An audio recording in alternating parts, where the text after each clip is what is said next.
Bueno, muchachos, ya tenemos solucionado lo del ABS, hemos cambiado el rodamiento, hemos cambiado en la parte mecánica las dos escobillas y se le ha hecho un mantenimiento a lo que es el inducido.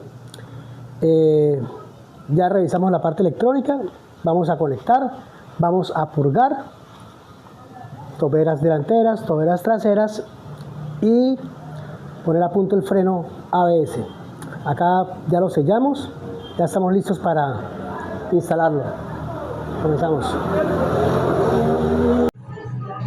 Bueno, ya montamos nuestro módulo ABS. Bueno, yo lo marqué de esta manera. Tobera 1, tobera 2, tobera 3, tobera 4. La manera más correcta de instalar de nuevo las toberas es de la 4 a la 1. Primero esta, segundo esta, tercero este, tercero este. De la manera más correcta, ¿listo? Bueno, ahorita vamos a conectarlo. Mire, este switch, este conector, hay que tener mucho cuidado con el pin. Él tiene un pin acá, que es este pin. Cuando lo vayan a sacar, mucho cuidado de no partirlo, porque él va a generar una presión, es un precinto de seguridad que trae el sistema.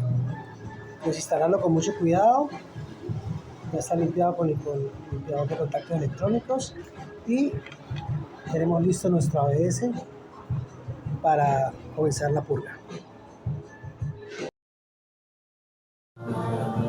Bueno, ya montamos la caja, la fusiblera, el relevador, esta es la ECU, batería, los sensores.